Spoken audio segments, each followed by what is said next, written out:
I don't mind going early, because I've had good years. I had 30 extended years, and I was lucky they swapped me out first on me, you know. I'd rather go at 60 and be healthy enough to remember to go 80 and be out of state.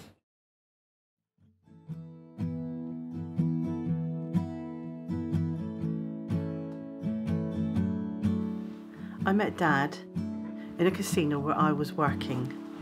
I'd been working there for probably about 2 years, and this man used to come in with 2 girls, one on each arm, and they were always punk girls. And he just was a very straight looking person, very smart, lovely smile. And one day I went up to him and I said to him, "What's somebody like me got to do to go out with somebody like you?" And he asked me out, and that's it.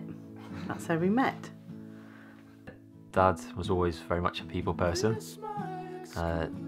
Loved his family to pieces, but I personally never understood until near the end how much he actually made sense. Always passing down lessons and stuff, and I believe that I am a tiny him. Tiny him. He was just a really nice, fun chap. Perfectionist. Definitely, if there's a job worth doing, you do it right. Dare I say that after some time of being with Dad, he snuck me into his mum's house to stay overnight.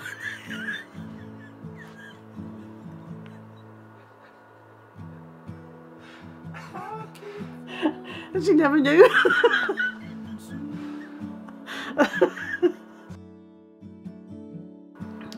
It wasn't very long before we decided that we were right for one another, and obviously we got married in 1981 on the 8th of August, and it was in Harewood House at Plimpton. Like everybody else, lots and lots of people there. A fantastic day, really, really lovely. And then from there, well, Dad wouldn't actually marry me until he had somewhere to provide a home for.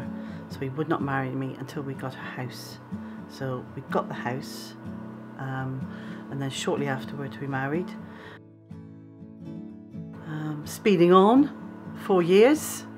We then learnt what to do to make babies. Video camera, we hired the first one that was for Simon's christening, which would have been in 1985.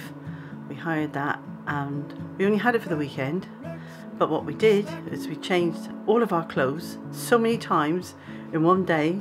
We went to the beach, the moors, the town, we videoed in the garden. Don't touch! Don't touch! No, you're not touching it. Put your hands on it. Yeah. Lick it. Don't Lick it. lick it. Don't lick it. We went down to see Nan and Gran, everybody, to get as much as we could in to make it look like we had a nice little catalogue of events on the video. And after that, once we returned it, we missed it so much that we got our first one, and then obviously never looked back because we videoed everything. When I met Dad, he had a van, a very big car, which was a Granada, and a motorbike, Kawasaki Z1000. I had never been on a bike in my life, and it's something that frightened me, and I never would. Well, needless to say, it didn't take long before that never would didn't happen, and I went on his bike, and I can just remember I clung to him so hard. I just squeezed him so tight, eyes closed, all the journey. He took me along the A38, that when we got off the bike I was stiff because I had held him so tight because I was so afraid. You're going too fast, you're going too fast, you're going too fast. Yeah, he always wanted to get another one. No, bless him, he's not going to get that chance. You've all been fortunate enough to live in one family home, and that's where we've stayed for 32 years. We've got lots of memories, and because we've videoed virtually everything and photographed, you know, we've got a whole catalogue of all of your lives, all of our family. So 32 years is just captured on camera, on film, hopefully forever. Tim was born in 1989, so it was around about 1990, 91 we went to Perranporth, and Grandad Dennis was no longer with us, nor was Grandad Roland, nor was Grandad Jack, nor was my nan. Lost a lot of people that year, and that's the year that Dad first got poorly as well. So yeah, we had a lot of losses. He was always really happy, really lively. He'd always get us up early and take us to the beach if there was even a tiny bit of sun, or take us to the moors. But he was always doing stuff with us. Do you remember the time at Perranporth when we had a big family get-together? There was Auntie Marie, Uncle Ray, Stacey, Jenna, and Malk and Jane and Gran.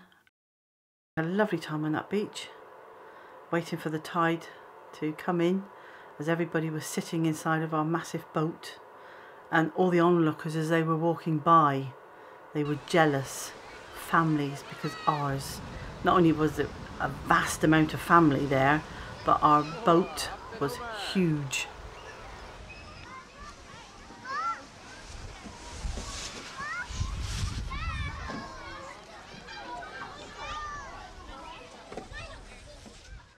I can remember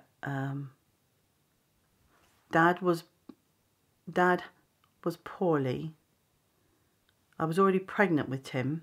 That's right, I was already pregnant with Tim, and then Dad got poorly. We found out on the Monday that I was pregnant, and on the Thursday we found out that Dad had cancer. And so it was a happy, sad time. Then I spent the next 9 months or so carrying Tim while Dad was having all his chemotherapy and going off to the Royal Marsden for operations.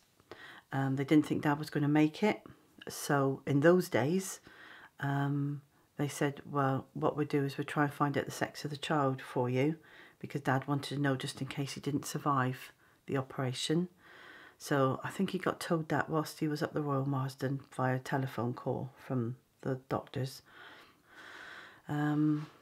And that's when we put David in the name, just in case Dad wasn't going to make it. So that's why he's called Timothy David, purely for that reason.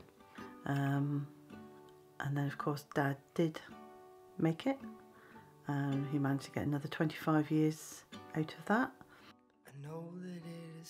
To our surprise, 4 years later, I'm pregnant again. I can remember when the midwife came to the house, she thought that Dad had died and that I'd remarried, so therefore I was having another baby, baby number 4, with my new husband, because she thought that he died. Favourite memory as such, everything that I've remembered from him that he's taught me, or all the little life lessons that never made any sense until I've started using them, all the DIY jobs that he'd always make me watch and help out on. I found it fun as a child, but never really took any notice, and now here I am doing my own little house, and yeah, and applying everything he's taught me to it, to life. Although this is probably was Dad's last Christmas, that it is absolutely lovely that he was able to join us and Gran on Christmas Day with us all around the table, because that makes it extra special. We didn't think he was going to, but he did, and he stayed longer than what we thought, because I thought it'd be eat and go, but he was able to stay around for some time. I think that would have been tough if I was in the old house, because I'd still think Dad was in the office. When I was up in bed, I'd still think Dad was downstairs watching a film. You know, I'd see him in every corner, well, he's only visited here a few times, I'd still think I'd hear the van coming up the lane. You know, it'd be all those things that have been so automatic for so long. You know, I would have had to, if I was still there, had to have a radical rechange of the whole of the house so that I didn't see Dad in his usual place. Because we all know when you open his office door, he'd be there, looking up. Yes. With his glasses. Yes. Because that's what he always did. Or as the years went by, he'd open the office door and he'd be...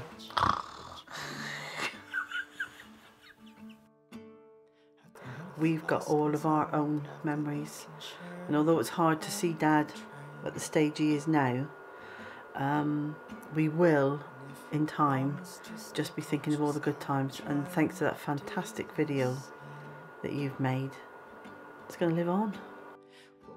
You know, we were watching it bits because we were all sitting around. We didn't know what you were showing us. Do you remember before we went off to the hospital? You know, I had no idea you'd done that. Absolutely no idea. But as you know, everybody is...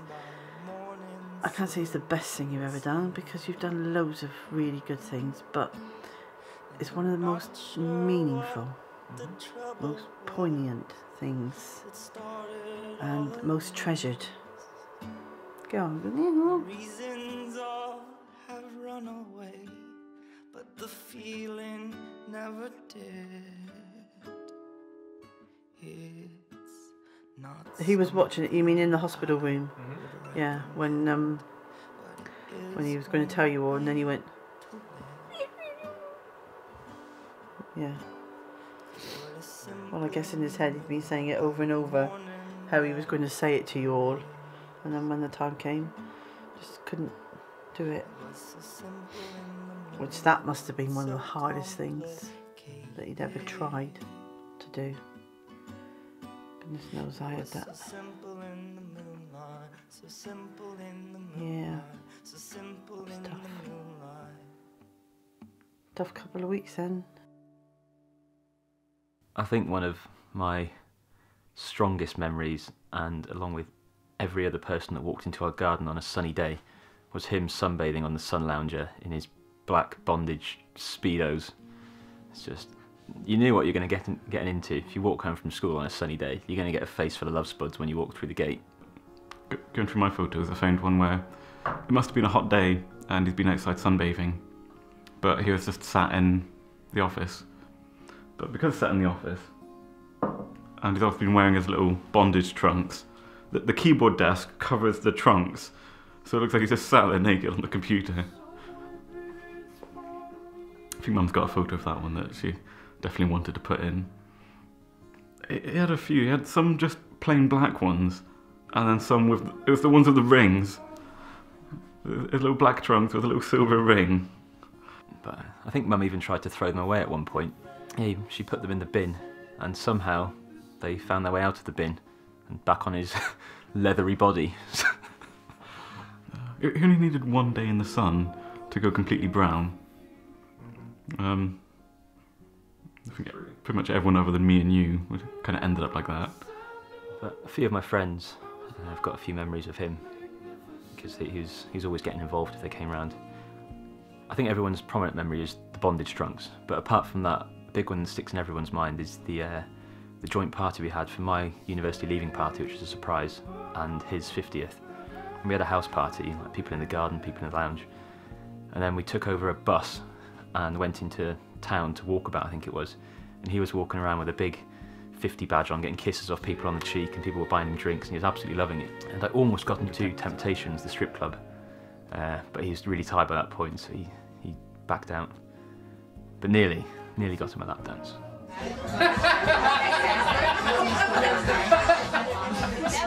He was always a good teacher as well, so he taught me how to play chess, he taught me to bodyboard, taught me how to do DIY, like cutting wood, and made a birdhouse with him. He loved taking us to the beach. Every sunny day, or even some non-sunny days, he'd take us to the beach, and he was always throwing us in the sea. His dad role, apart from teaching us DIY and how to play chess and things, he taught me how to drink beer. So the caravan days, I think I was 13 when he started forcing beer on me, and it was always John Smith's, which I hated at the time. I used to say it tasted like moss. Not sure why I said that. But now I really like John Smith's. It's the first thing I get on a night out in Wetherspoons. But he changed to Lambrini, so he went from a John Smith's man to a Lambrini girl, and that's all he drank for the last 5 years. So I don't know if this was in the first video, but he never planned on being a carpet fitter. He went to college in Falmouth, I think, for 2 years to become a boat builder, and I guess this is where he got his good DIY skills from, that and his dad. But I think he said he finished on the Friday or something, and he went to go to start at the company on the Monday, at the shipyard, and they'd gone bust over the weekend. I think that's a story he told me. So all of a sudden he was trained for something, but there were no jobs, so he just looked in the paper and saw an advert for a carpet fitter, and then, was it 35 years later, he was still doing it until he was broken from it. But all the sons went to help him out on half-term and school holidays and stuff, just to get a bit of extra pocket money, and I think all of us used to fall asleep on the job, and he caught me many times in a random stranger's house, laying asleep in a spare room when I was supposed to be putting the underlay down, or in the back of his van on a roll of underlay once. I had a good time working with him. It was hard.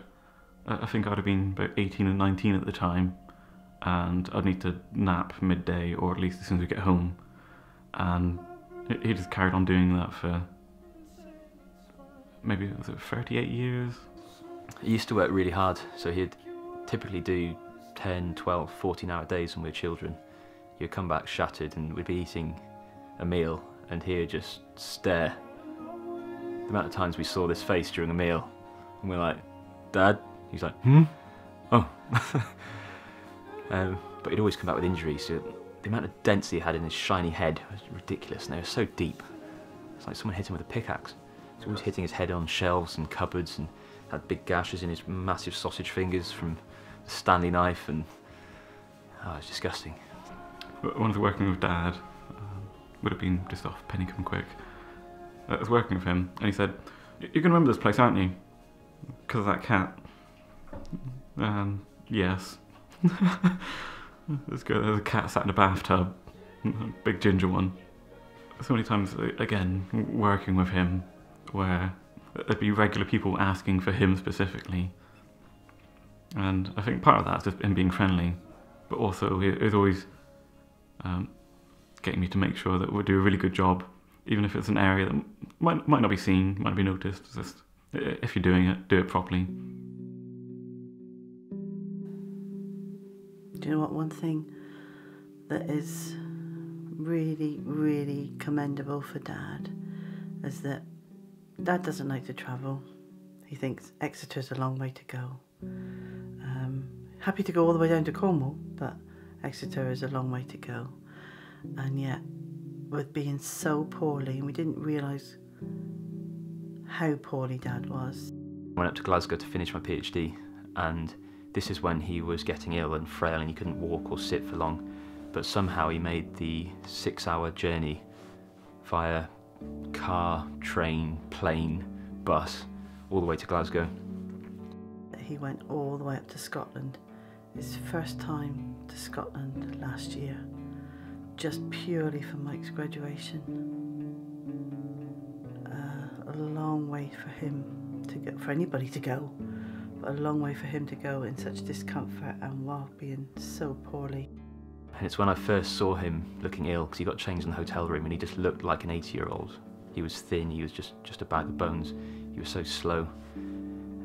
But I was so happy that he was there, that he made it. He tried to have a good time up there, but he was in a lot of discomfort most of the time. Couldn't walk, we had to get taxis to go to town, which was only over the road. He couldn't walk the 2 streets to the graduation event. He really struggled, and he was panicking, asking how far it was. But he made it, and he sat through it in pain. And then he pretty much went home straight after, so we went out for a meal, but went out for a few drinks, but I don't think he made it to that. And he couldn't sleep very well, and he really didn't look very well at all, but for the photos, the photographer did a fantastic job, because he looks better in that photo than 4 years ago, when he wasn't poorly. But it's really nice to have him there in the photo, looking quite healthy.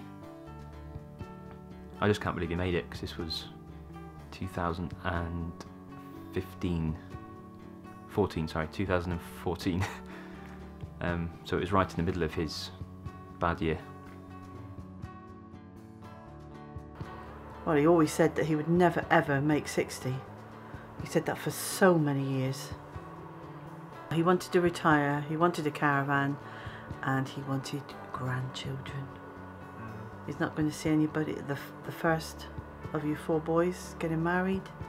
He's not going to experience being a granddad.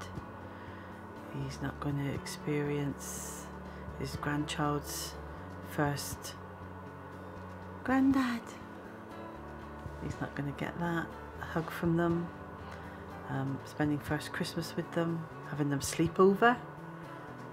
There's so many things. Their first day of school, just like with his own children, he's not going to experience any of that.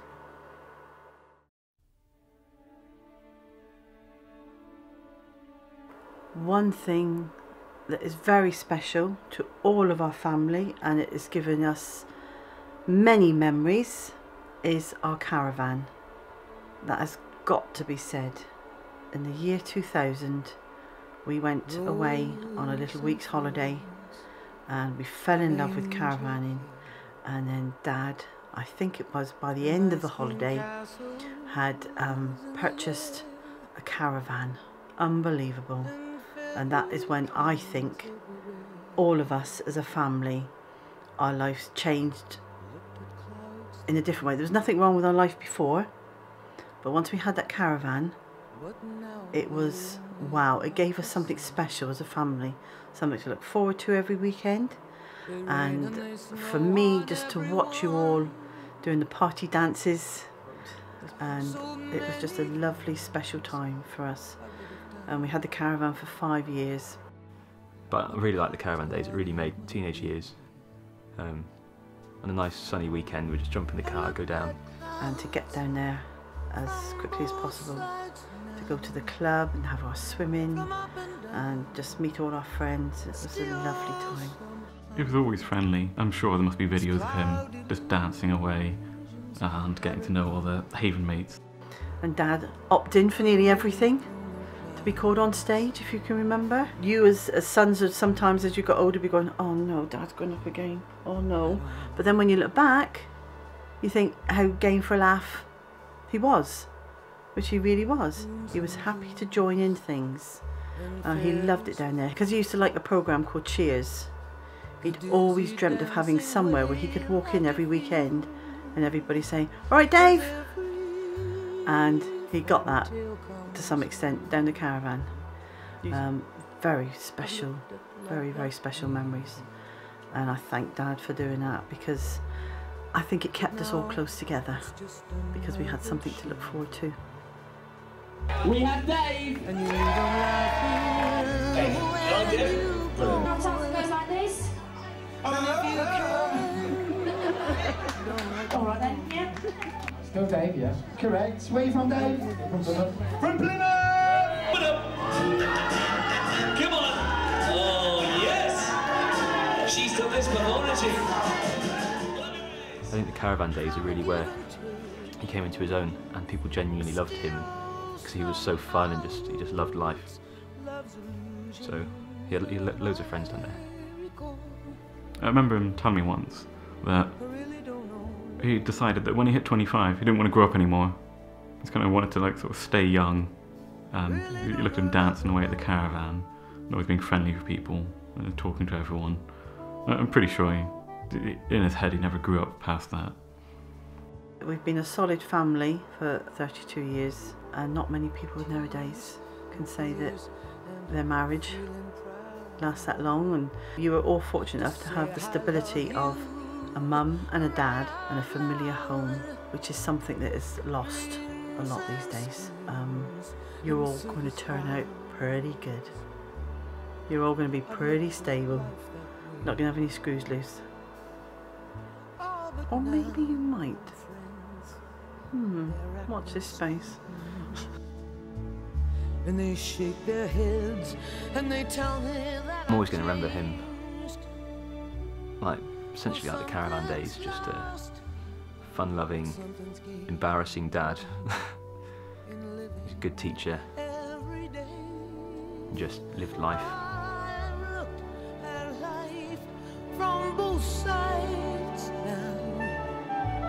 Hi, I know it's not 4 people, but no one knows that I can't really sleep properly. For some reason I feel like I need to post or type or say somewhere on some kind of document or video.